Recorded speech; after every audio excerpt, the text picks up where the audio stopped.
Well, we said earlier that when Jesus rode into Jerusalem on that donkey, he was showing that he had come as a king, but as a king of peace.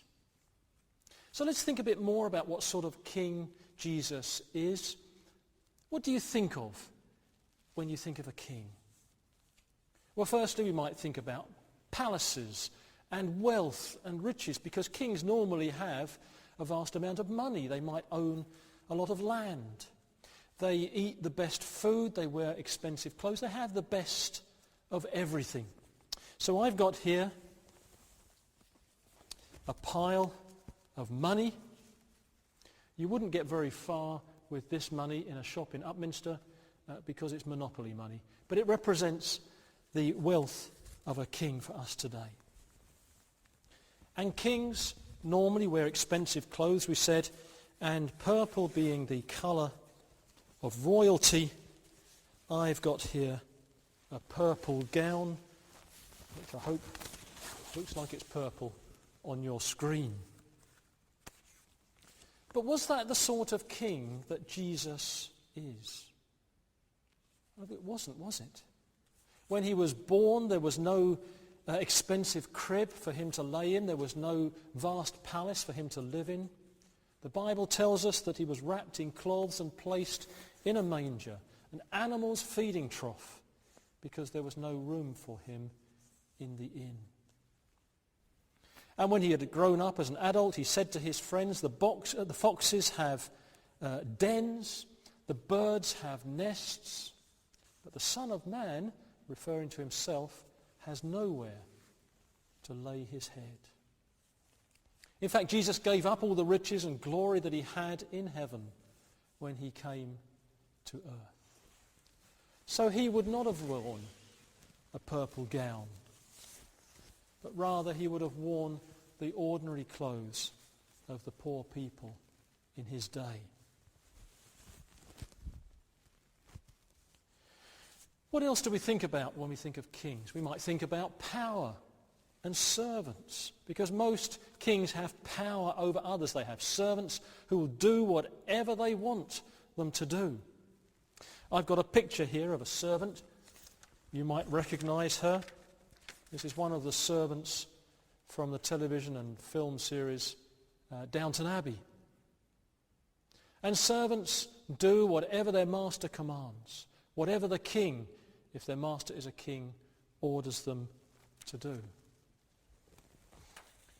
But was Jesus that sort of a king? Well, no, he wasn't. You know, a couple of his disciples on one occasion started arguing about who was the most important. And Jesus said to them, the Son of Man, again referring to himself, did not come to be served, but to serve, and to give his life to redeem many people. So Jesus came to serve. And on one occasion, he even took a bowl of water and a towel, and he got down on his knees and he washed his disciples' feet after they'd been travelling on the dusty, dirty road. It was the job that the most lowly and menial servant in their household would normally do. But Jesus had come to serve. Jesus didn't have a palace or riches. He didn't have power and servants. But kings also have crowns and thrones. They wear a gold crown and they sit on a throne so that they can rule their kingdom from there. So here is my throne.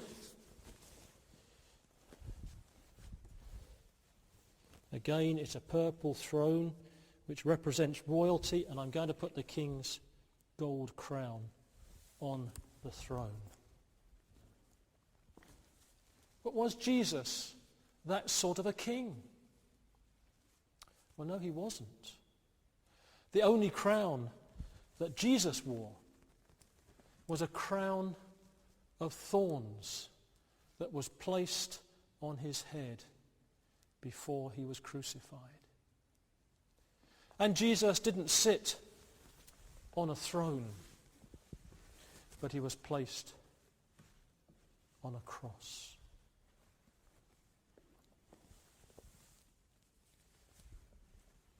So King Jesus is a very different sort of king to the kings in our world. He didn't have palace and riches. He didn't have power and servants, but he came to serve. He didn't have a gold crown and ruled from a throne, but instead he was given a crown of thorns and he was nailed to a cross of wood. You see, Jesus didn't come as a warrior king to set people free from the Romans. He came as a king of peace. He didn't come as an aggressive king to rule by force. He came as a king of love to rule over people's hearts. He came to set us free from our sin and to bring us into a peaceful relationship with God, our Father. And he willingly did that when he went to the cross and gave up his life, and then 3 days later came back to life again. But the crowds in Jerusalem misunderstood what sort of king Jesus was and what he had come to do.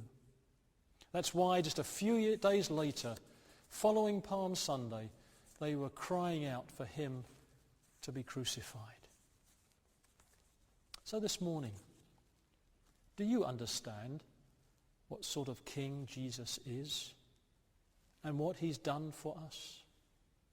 Because he didn't just come for the Jewish people, he came for us all. And when he died on the cross, he was making it possible for every one of us to come back into relationship with God again, to know his forgiveness and his acceptance upon us. Surely Jesus was a wonderful king.